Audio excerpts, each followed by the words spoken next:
Dito po tayo makapokus. Pero bago po natin ito patuloy, tayo po saglit na manalangin. Aming Diyos, salamat sa pagkakataon na ito. Binibigyan niyo po kami ng lakas, ang buhay, para ito gamitin para sa paglilingkod sa inyo. Dalangin po namin ang bawat buhay po namin ay ito ay mapaglingkod po namin na may katapatan sa inyo. Sapagkat totoong napakaalaga ang buhay po namin kung makita po kami dapat na tagasunod. Kaya Panginoon, huwag mong hayangan sa aming kalagitnaan. Makagawa ng paraan ng Diablo para sirahin ang aming pong pananambahan nito. Kundi kayo ang mamuna. Kayo ang nagsabi sa Pilipos 4:13, ang lahat ng bagay ay aming magagawa doon sa nagpapalakas sa amin. At kayo po ang aming pong tagapaglakas ng aming pong lahat ng aming ginagawa. Tulungan niyo po kami. Sa lahat ng ito ay binabalik po namin ang pinakamataas na papuri sa matamis na Panginoon Jesus. Amen. Ito po ang Romans 8:28. O kung ang Romans 8, kung titingnan po natin dito, yung tatlong bagay na pwede po natin makita. Una yung sinabi niya yung pangako. Pangako, sabi niya, ang sino man na kay Kristo, wala na tayong hatol. Yun ang ating pong pinangangawakan. Pero kapag bumaba ka ng mga talata hanggang sa 30, ipinapakita dito yung ating pong testimony, ang ating patutuo. Kung paano tayo kumilos, kung paano tayo gumawa sa ating buhay. Ang sabi nga na salita ng Diyos, si Pablo, sabi niya, ang isang mananampalataya ay kailangan ang kanyang buhay ay nagiging kawangis ng ating Panginoon Jesus. Saan? Sa kabanalan. Doon po tayo nabubuhay.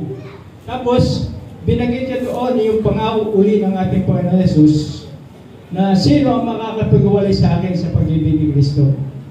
Binanggit niya lahat po ng kinatatakutan ng tao, pero sabi ng Panginoon, wala, kahit ng kamatayan. Dito, gusto ko pong tingnan po natin ang Romans 8:28. Gaano po natin ipinaniwalaan ang verse na ito? O gaano natin kadalas maranasan ang verse na ito sa buhay po natin? Kung titignan po natin ang verse na ito, ay nakapaloob po sa dalawang pangyayari. Sabihin po natin yung una, yung salitang pagsubok, o kaya ang isa ay salitang discipline. Kasi meron po talagang isang Krisyano na dapat maglilingkod at meron naman talagang hindi Krisyano, hindi tapat. Kaya yung dalawang ito, minsan ipinaparanas ng Panginoon para makita po natin ang kanyang kalulatihan. Nasabi nga na salita ng Diyos, kung titignan po natin sa unang Pedro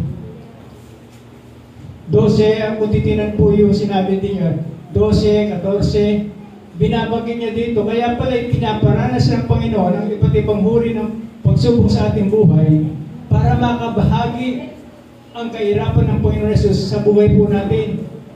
Kasi hanggat hindi mo mararanasan ang kahirapan sa buhay sa paglilingkod mo sa Panginoon, kapag ikaw ay lumalakad ng tapat sa Panginoon, naranasan mo ang kahirapan sa buhay, doon mo madadama at malalaman yung kanyang kahirapan ng ating Panginoon Jesus. Ang ginagawa ko ay walang katintingin pa lang sa Panginoon. Ngayon, dito sa akin po ay gusto po titingnan natin dito itong Romans 8:28, gaano kadalas, gaano natin pinaniniwalaan ang nangyari ito. Ako mga kapatid, gusto pong i-share sa inyo. Nung malaman ko po, ako po ay nagkaroon po ng sakit sa puso 2019 na nakumpay po ko sa riot, ay doon ko nalaman na ako nagkasakit ng puso. Ngayon, isa lang po ang lagi kong pinapanalangin at sa mga kapatid na dirito sa mga ibang church po natin na tulungan ako manalangin tanggalin ang sakit na ito. Kasi nakikita ko nagiging epekto ang mga bagay na hindi ako nakakadalo sa gawain dahil sa sakit na ito. Pero hindi tinatanggal ng Panginoon ang sakit na ito. Nagkakagastos ka ng malaki, pero nandun pa rin. Sa akin, bagamat hindi ito tinatanggal, hindi po ako bumaba yung aking spiritual sa Panginoon, kundi lalo po ako nagpapasalamat sa Panginoon kasi alam ko ang mga bagay na gusto ng Panginoon napakaganda kaysa sa gusto kong mangyari. Kasi ang gusto kong mangyari, alisin. Kalooban ng Panginoon, alisin. Pero hindi pala kalooban ng Panginoon, alisin. Kaya sa akin, itong verse na ito ay patuloy ko pong pinagbubulayan sa buhay ko para makita ang kapurihan sa aking buhay bilang isang Kristyano. Isa lang lagi pong aking pong pasasalamat at tanggalin. Ako po ay nagpapasalamat sa inyo, ay isa kayo na tumulong na manalangin, at isa rin po kayong tumulong sa pinasya na aming pong pangailangan. Nung pong nalaman ko po yon, nag-concentrate po ako sa Panginoon na manalangin na tanggalin, at mag-isa mga kapatid, nag-test po kami, tanggalin ang bagay na ito. Pero hindi po ito tinanggal. 2020, nagkaroon po ng yung 2000 ay 2021, nagkaroon po ng problema ang leadership. Ngayon, doon sa punto na meron ako sakit sa puso, na-epektuhan po ako ng sobra. Na dumating ang punto hindi ako nakakatulog dahil na rin po ako isang leader ng iglesia. Para baka ako sa tingin ko ay wala akong silbi bilang isang leader ng iglesia. Bakit dumating pa sa punto sa amin ang bagay na ito? Dumating ang mga bagay, hindi ako nakakatulog. Ang sabi ng mga anak ko, Tay, ipaubaya natin sa Panginoon. Ang Panginoon ang kikilos. Maging ang mga kapatid, ganun din ang sabi. Pero bakit hindi ako magawa? Pinapanalangin ko rin yun ng mga bagay na yun. Ang aking kinatatakutan ay magkaroon po ng division. Ang aking kinatatakutan ay mapadlak ang kapilya. Pero sa lahat ng ito, pinahintulot ng Panginoon ng mga bagay na ayaw ko, pero nangyari. Pero salamat sa Panginoon, hindi ko po naranasan na mag-down sa Panginoon, kundi lagi po akong lumalapit at nakatumbo ako sa harap ng Panginoon. Ang tagumpay po, walang iba kundi ang ating Panginoon Jesus. Dumating po yung puntong 2023, November 12, nagkaroon po ng pag-aayos po ang mga kapatiran doon, ay yung mga leader at saka manggagawa nandun para pag-usapan po yung problema. Ngayon po, hindi po naging maganda yung usapan. Hindi po maganda yung usapan. Hanggang doon sa puntong nasa sulok na ako, isa pa ako nagbahagi. Ang sabi ko, hindi ko nababanggitin ang pangalan. Kung isang kapatid na ito, inamin lang kanyang pagkakamali, wala na lahat. Pero ang kaso, hindi nila inamin. Kung baga, niyakap pa ang isang nagkamali, kaya dumating po yung puntong nagkaiwalay. Ngayon po, doon sa puntong napag-uusapan po, hindi po maganda. Nandun po ako sa isang sulok, nakaupo. Ito po talagang nangyari. May mga bagay na tinanong ko sa mga kapatid kung ano nangyari. Kasi ayaw ko rin po magsalita na may kasinungalingan. Gusto ko talaga yung totoong nangyari para sabihin ko, para hindi ako nagkamali. Kasi napakahirap kapag nagsalita ka ng mali. Ang sabi nga ng unang Timoteo 4:16, sikapin mo yung sinasabi totoo para maligtas mo yung sarili at maging ang mga nakikinig sa iyo. Yun po yung sabi. Ngayon, nandun po ako sa isang sulok, nanalangin si kapatid na Benji, tapusin na natin to sa panalangin. Kasi hindi po maganda. Nung po nakaupo na ako, hindi ko po alam kung natapos ko yung panalangin ni kapatid na Benji. Hindi ko alam. Tapos daw po nung may-ari niya, sinabi na sa akin na, ang sabi na anak ko si Rosel, Tay, bakit binabasos mo naman ang mga kapatid? Bakit kinakamayan ka? Ayaw mo iabot yung kamay mo? Hindi ko po alam yun. Hindi po ako bastos na tao. Mula nang naging Kristyano ako, hindi pa ako Kristyano, minsan na wala akong nakaaway na tao. Ayaw ko yung away, ayaw ko yung problema. Hindi ko po alam yan. Tapos, yung mga kapatid, kinakamay na ko, king kapampangan, taminuyap kang Makaba, na Tagalog ka rin. Hikab? Hikab ba yung ganon? Oo. Hikab. Hikab. Tatlong beses po ako nag-hikab na inaabot ako ng aking mga kapatid na hindi ko pinapansin. Hindi ko raw daw pinapansin. Sabi ng mga anak ko, bakit gano'n naman tayo? Ngayon po, doon sa punto na yon, bigla po daw po akong nanginig. At bigla po daw bumula yung aking bibig. At pinipirsinan daw po ako, wala pong presyon. Ang sabi ni kapatid na Jacob, nakita nila yung daliri ko, maitim na. Ang sabi nila, patay na raw ako. Yun po yung talagang nangyari, nakita nila sa akin. Pagkatapos po, doon sa interchat, nakita ko si Chris Mangap. Gusto kong marinig din sa kanya yung nakita niya. Kasi siya nakatapal doon. Ang sabi niya, kapatid Delboy, nakita mo nung nagkaroon po tayo ng pag-uusap. Kapatid, wala na. Kasi bumuabla yung bibig mo, pinainom ka ng tubig na mainit, wala na. Nagbarsakali lang ako ibigay ang unang step para makaima ka. Pero nangyari po, doon sa nagbarsakali, nagkaroon po ako ng ininga.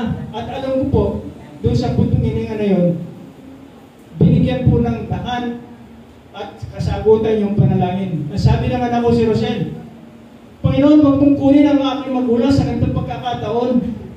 Pagka kinuha mo, Panginoon, ang buhay ng tatay ko sa ganitong pagkakataon, lalong malaking problema ang nilitaw dito sa iglesia nito. Kasi hindi po maganda. Isinisare ko po ito mga kapatid, gusto ko po ipaalam sa inyo. Ngayon po, doon sa puntong ganon, ang sabi nga ni kapatid Akis Mangkap, wala na. Pero ako po naranasan kong, alam ko rin po, parang wala talagang patay na, pero binuhay ako ng Panginoon.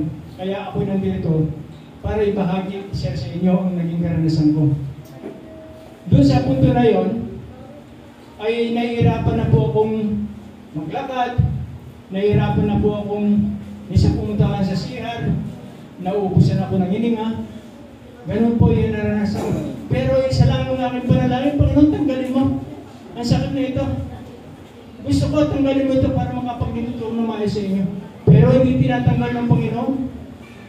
Hindi tinanggal. Pero sabi ko, Panginoon, tanggalin mo ito. Ang napakaganda ay ginawa ng Panginoon sa buhay ko. Dinagdagan pa ng dalawang sakit ang aking katawan. Nagkaroon po ako ng sakit sa baga ng katubig. At higit, sabi, nagkaroon pa ng sipon sa baga. Doon sa oras na yon ay napakahirap ang kalagayan ko. Pero hindi ko po, ang kapurihan sa Panginoon, hindi dumating sa punto sa buhay ko, manghina doon sa punto na. Kasi alam ko po, ang sinasabi ng Romans, ang lahat ng bagay nagkalakip-lakip. Ang lahat ng bagay nagkalakip-lakip. Ngayon, doon sa punto na yon, nung pong nagkaroon po ako ng ininga, ang napakasakit po naramdaman ko dito, nawala po yung paningin ko. Wala akong nakikita, wala akong naririnig na nag-umiiyak o nagsasalita. Kasi marami daw umiiyak, maliwanag po sa kapilya, wala akong nakita. Pero bumalik po yung paningin, ilang minuto lang, at saka yung pandinig, ay sa tulong ng Panginoon ay bumalik. Ngayon po, doon sa punto na yon, ang lahat ng bagay ay pinasasalamatan ko ang Panginoon sapagkat siya ang nakakalam para mapurihan sa buhay ko ang Panginoon. Ngayon po doon sa punto na yon, noong po dinala po ako doon sa kay Manarang, dinala po ako doon para ma-admit. Sabi ni Manarang, ICU po yung tuloy nyo tayo. Sabi ko, ayaw po sa ICU. Gusto ko po, i-private room na lang po ako, doon na po ako gamutin. Sabi niya, tayo huwag kang magmatapang, huwag kang magbalakas ng loob, ako doktor ako. Marami na ako naging pasyente na comatose, na stroke, ang iba nangamatay. Mataas pa yung porsyento mo na pwede mangyari. Panalangin po ang kumilos doon, sabi ko. Kung dadalhin ako ng Panginoon doon, makikita ko na yung salitang pakinabang sa Panginoon. Pero hindi po ito tinulot ng Panginoon. Nanalangin po kayong patuloy. Sabi namin, tinawag po namin ang mga kapatid. Tulungan niyo po kaming manalangin na bigyan ako ng lakas. At tulungan niyo kami manalangin na pinasya na pangailangan ay ibigay.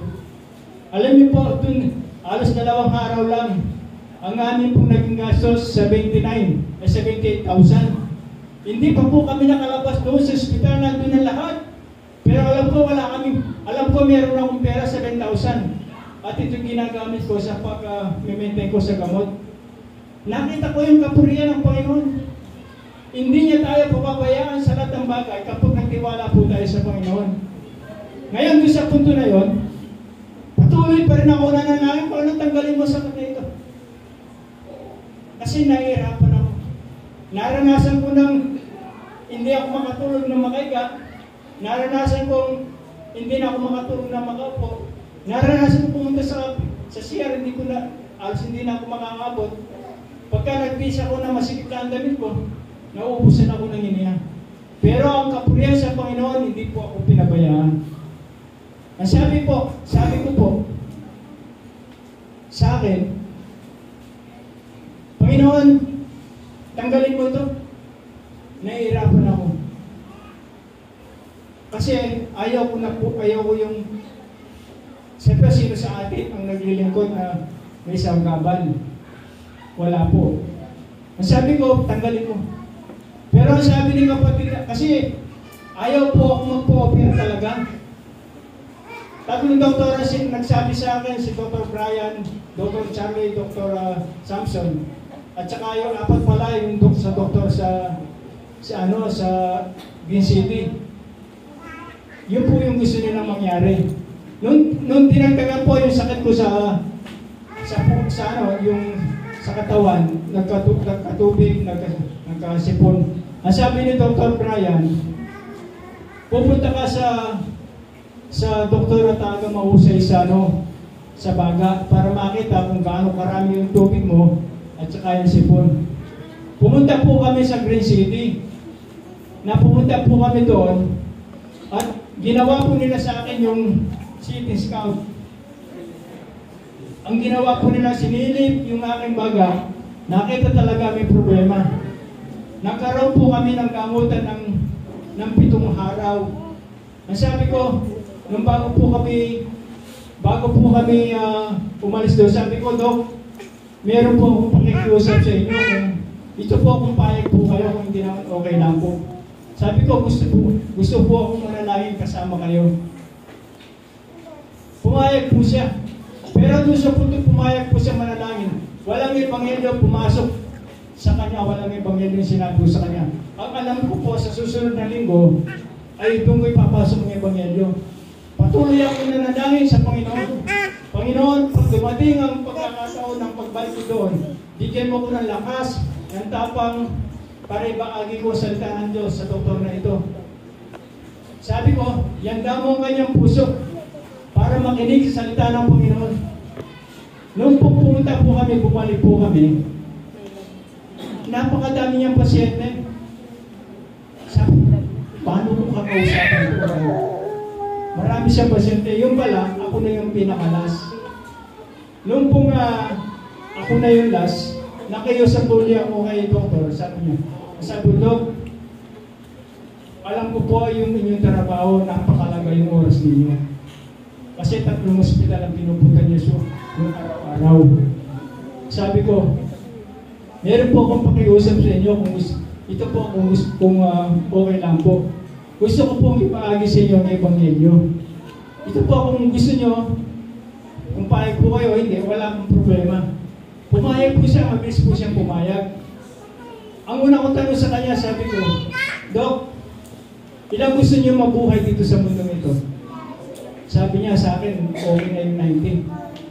Sabi ko, Dok, kung ang 19 ngayon, itong araw na ito,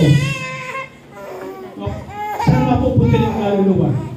Hindi siya makakibo, wala siyang alam. Pero doon ko pinasok ang ebanghelyo ng mga bilisan. Nung ipinaliwanag ko na mabilisan ng ebanghelyo, kasi bilisan lang eh. Sabi niya sa akin, matapos ko na yung ibabahagi ng ebanghelyo. Kasi kung natin tayo, tatagal po tayo. Nung naipahayag ko ang Ebanghelyo, sabi niya, Kuya, salamat. Pwede kong ipabawon. Sana ko yung narinig ko sa'yo. Alam niyo mga kapatid, kahit na nag-assist po ako ng malaki-laki din doon sa Green City, hindi po ako nanginginayang.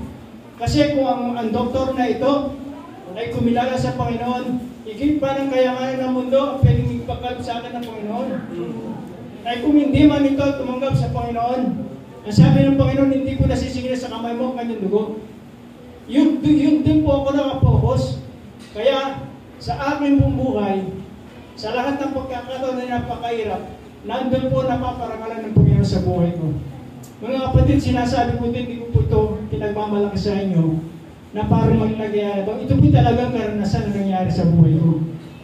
Ngayon, doon sa punto na yun, nangyari na yun, nagamot po yung sakit ko sa tubig sa baga, nagamot po yung sipon sa baga. Isa rin po yung pananahin ko sa Panginoon, Panginoon, tanggalin mo ang sakit ko sa puso. Kasi ayaw kong masaktan, ayaw kong masugatan ng aking puso. Kasi dito ka naninirahan. Ayaw ko na masaktan ng puso ko kasi dito ka naninirahan, dito ka nakatemplo. Pero sabi ng kapatid niya, may kapatid na dun, para sabi niya, kung dadalhin ka ng Panginoon sa operasyon at doon ang parangalan ng Panginoon, payag ka o hindi. Sabi ko, payag ako. Sa buong buhay ko, gusto ko maparangalan ng Panginoon. Sabi niya, maghintay ka. Noong po naghihintay ako, isa lang po yung panalangin, tanggalin. Pero doon dumating ang punto, talagang hindi ko na kaya. Sabi ko sa mga anak ko, na gusto ko na magpo-opera kasi nahihirapan na ako. Sabi ko, ang aking sariling kagustuhan, sabi ko, ibenta natin yung lupa natin. Alam ko wala tayong pera. Ibenta natin ang lupa natin para may gagamitin tayo. Sabi po ng mga anak ko, ang Diyos ay mayaman. Pagtiwala natin sa Panginoon, kung tutulog niya, ibenta yan, ibenta natin. Pero pagtiwala po natin ang Panginoon, pinagtiwala po namin sa Kanya.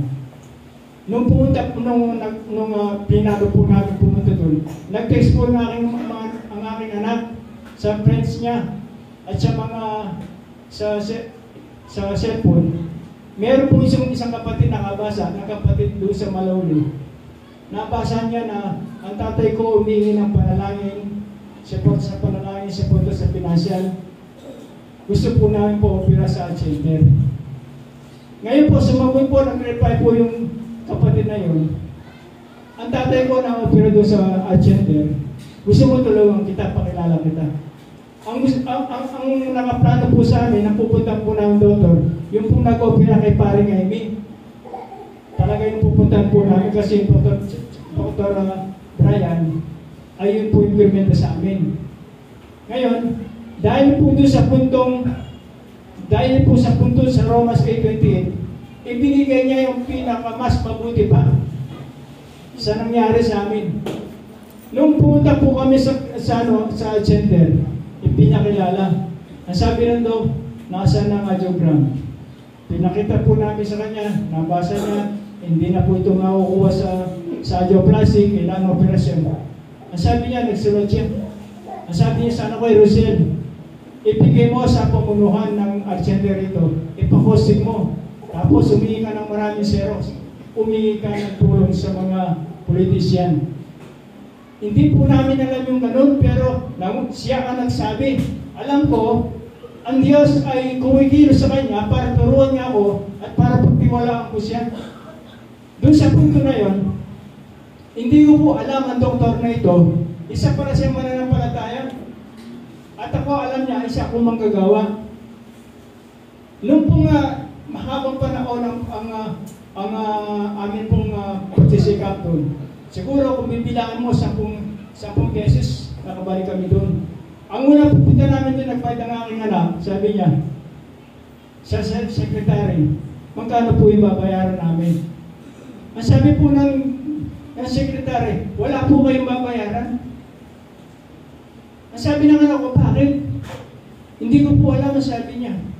Kasi ngayon lang po nangyari yung ganitong pagkakataon na hindi siya nagkuha ng bayad kahit 5.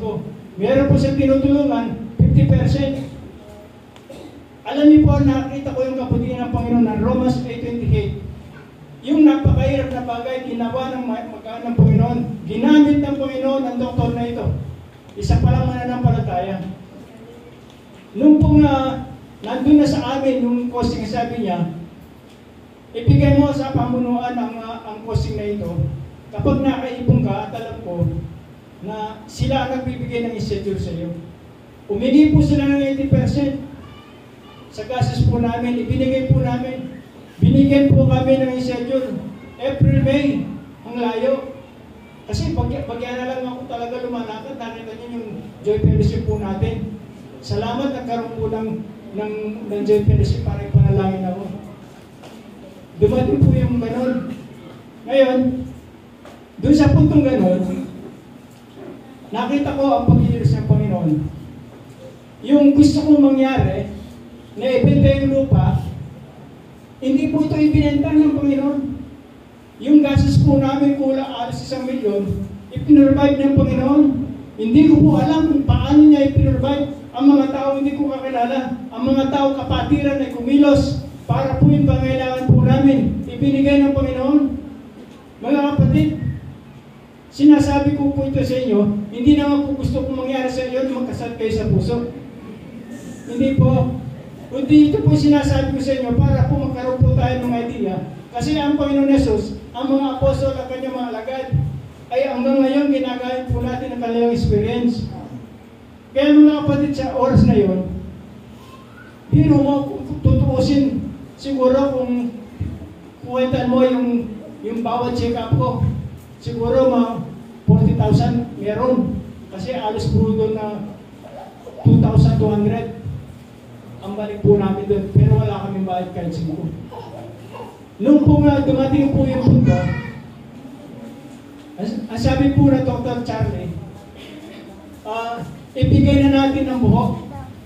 Ako ang makikiusap para mabilis ang operasyon mo. Ibinigay po namin.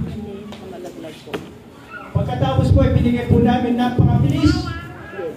Napakabilis po, sabi niya, dalhin niyo dito sa apo ng linggo, si Roberto Laon, para ma-operasyon ng address. Ang bilis. Ang napakaganda po dito, ginamit ng Panginoon para mapurihan ng Panginoon. Ano yung binigay niya doktor sa akin na mag-o-opera?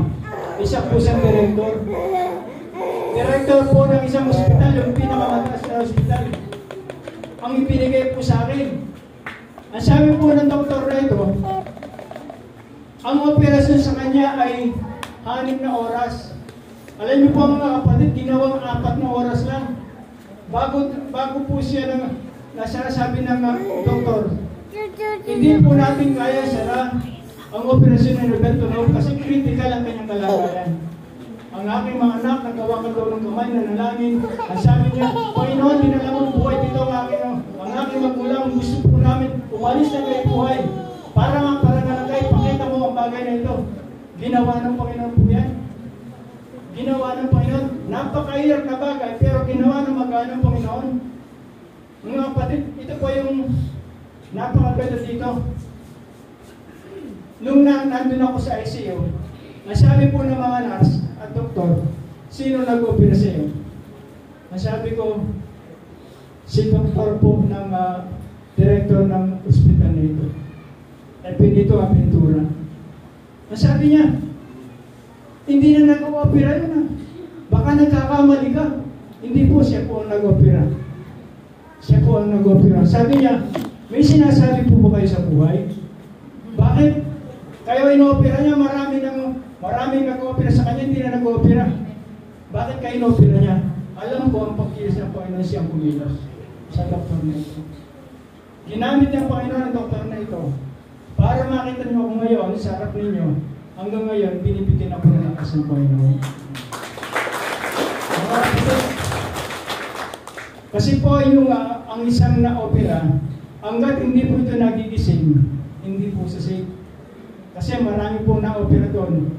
Isang buwan na ako, matos pa. Marami. Maraming nakikita yung mga anak ko sa ganun. Pero ang napakaganda po dito, ayos kalahating oras lang, nagising ako. Ang sabi po ng doktor na ang doktor sabi niya, yung relative ni Roberto yung pong kanyang operasyon matagumpay. Papunta na po sa ICU, kung gusto niyo makita, puntaan ninyo. Pumunta po yung mga anak ko. Nung nakita po ako, nakadilat ng mata ko, nakatingin ako sa nila, sabi niya, ginaganon ako ng mga anak ko. Hindi naman ako umigo po, sabi niya, Itay, ikawin mo nga yung kamay mo. Kinaway ko, sabi niya, praise God. Nakita na yung matagumpay. Sabi ko, God is good. Doon nakita ko doon sa punto na yon, ang pagkilos ng Panginoon, napakahirap na bagay na pwedeng mangyari, pero ginawa magaan. Ito po yung isa. Ito po yung isang kinatatakutan ng iba. Pagdating po sa ICU, ang kinatatakutan po ng operasyon, yung pong kumubo. Ang nangyari po sa akin, 2 araw, kumubo ko ng tigil. Hindi na po ako, halos hindi na ako mainga. Ang sabi ko po nung kaya ko lang ito sa oras na ito, 30%, kunin mo 70%. Kasi ang machine ay nagkaroon po ng yung warning. Nag-ipon-ipon po yung mga doktor po, 2 doktor at saka yung mga nurse, kung anong gagawin nila. Yung panalangin po ito sa punto na yung kaagad sinagot ng Panginoon. Meron po ito sinasagot ng Panginoon ng mga bilisan. Meron po sinasagot ng Panginoon, dapat po tayo maghintay. Ang kanya po sagot ay nasa timing. Huwag po tayo magmamadali kung minsan. Ngayon po, doon sa punto na yun, sa buhay ko, nasabi ko, Panginoon, dinala mo ako dito sa lugar na ito. Bigyan mo ko ng pagkakataon na meron akong makakausap na tao para ma-share ang Ebanghelyo. Alam niyo po mga kapatid, ang Panginoon ay tinuro niya. Doon ko nakita, kapag pala yung tao may sakit, napakadali niya sabihin ang salita ng Diyos. Walang tumatanggi. Walang tumatanggi. Ilang araw kami doon, 10 araw kami doon. Napakabilis na kumilos ang Panginoon. Meron mga tao, hindi ko alam kung kuminala o hindi. Nagkasos po kami na alas 1 milyon. Hindi ko po nangyayari. Ang napakaganda dito ng awang ko sa buhay ko. Naparangalan ng Panginoon doon sa hospital na yun. Naparangalan ng Panginoon sa buhay ko. Kaya mga kapatid, itong akin pong testimony po sa inyo, malinaw po sa akin na sinasabi po dito. Basahin ko po yung unang Pedro. Ito pala yung nais ng Panginoon sa buhay po natin.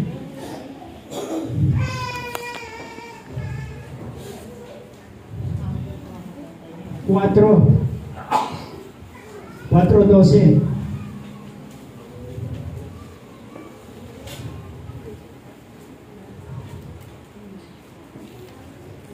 Sabi po dito sa 4:12, mga minamahal, huwag kayong magtaka tungkol sa maigpit ninyong pagsubok na dumarating sa inyo upang kayo subukan ng wari isang katakatakang bagay na mangyayari sa inyo.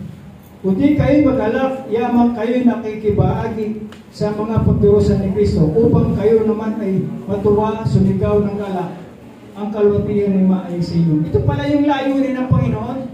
Kaya pala pinaranas ng Panginoon sa buhay ko ang bagay na ito para makabahagi. Kasi mararamdaman mo ang sakit ng Panginoon sa buhay natin kung nangyayari mga bagay. Hanggat hindi mo mararanasan yan, ano yung kwento natin? Kasi marami po ang mga Kristiyano ngayon na nagkakamali siya sa kanilang pananaw, sa kanilang buhay. Sabi nila na sinusubukan ako ng Panginoon sa buhay ko. Pero hindi naman pala pagsubok. Kasi ang alam ko, ang pagsubok, ang ibinibigay ng Panginoon, kagalaang kapayapaan. Yun po yung pagsubok ay binibigay. Yung iba, sabi nila, sinusubukan ako ng Panginoon. Pero makikita mo ang buhay niya ay hindi naging tapat. Ang kanyang buhay na napakalayo sa Panginoon, kaya sinusubukan siya ng Panginoon. Hindi po pagsubok yun. Discipline. Kapag ang isang Kristiyano ay nagkamali, sabi ko nga ng Romans 8:20, nakapalob sa 2 bagay. Tingnan po natin ang 2 bagay nito. At saka po natin ito tingnan. Kung ito ba ay nasa pagsubok kung ito ba ay nasa disiplina. Ang disiplina, sabi nga ng Hebreo, kung titingnan po natin sa Hebreo, maliwanag po sinasabi sa Hebreo, yung 12, sumusunod na talata. Ipinapakita po doon yung sabi niya, masakit, malungkot. Kasi kapag dinispina ng Panginoon ay ipinibigay niya yung saya, ay hindi ka na pwedeng bumalik kasi masaya ka na doon eh. Pero bakit lungkot at sakit ang binibigay niya pag dinidisiplina? Para matuto po tayo. Para matuto po tayong bumalik. Kaya mga kapatid, sa oras na ito po ang experience sa buhay ko. Hindi ko po naranasan ang lumayo sa Panginoon. Lalo po kung naging malapit. Ayan po, saksi po yung anak ko. Pagka nagkaroon ako ng pagkakataon, hindi ko pinalalampas ang taong na yun nagkaroon ako ng pagkakataon na hindi ko ibahagi sa inanin mo. Doon po mapaparangalan, doon po natin masusunod ang sinasabi ng Mateo, ipangaral, ipayag ang Ebanghelyo. Mga kapatid, minsan kinatatakutan na sa Kristyano, ayaw niya magbahagi, baka daw sila lupakin. Kasama po yan. Huwag po tayong matakot. Kaya sinabi sa Mateo, mapalad ang mga pinag-uusig dahil sa aking pangalan. Kaya mga kapatid, bilang isang hamon po sa inyo, ito po naging karanasan ko. Gusto kong nailalagay sa inyo kasi napakalaga po yung tiwala sa Panginoon. Hindi po tayo pababayaran. Kaya binanggit ko ang Romans 8. Ang sabi niya doon, sino ang makakapagwali sa akin sa pag-ibig ng Kristo? Binanggit niya lahat ng mga bagay na kinatatakutan. Problema sa buhay, mga kagutom, kaubaran, tabak, pamunuhan. Sabi niya, maging kamatayan, walang makakapagwalay sa pag-ibig ng Kristo. Pagpalain po tayo ng Panginoon tayo sa Panginoon. Panginoon, sa oras nito, kami po ay nagagalak sapagkat pinag-aaralan po namin yung mga salita. Sa kabila po ng karanasan po namin, ipinapakita niyo yung kabutihan, katapatan sa buhay po namin.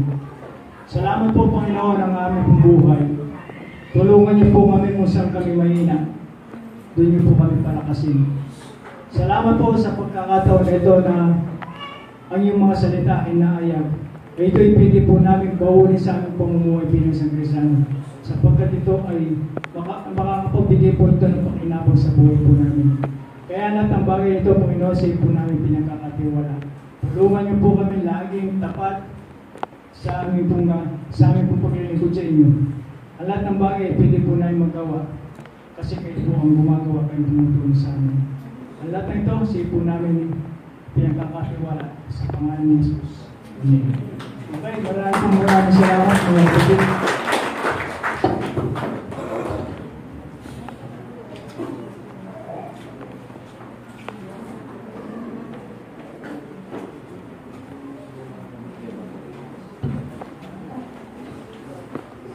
Maraming salamat po sa ating kapatid sa pagbahagi po ng salita ng Panginoon at ganoon din po sa kanyang testimony. Ay na-bless po tayo sa naranasan po niya na ginawa ng Panginoon sa kanyang buhay. At ngayon po ay dadako na po tayo sa Lord's Supper. At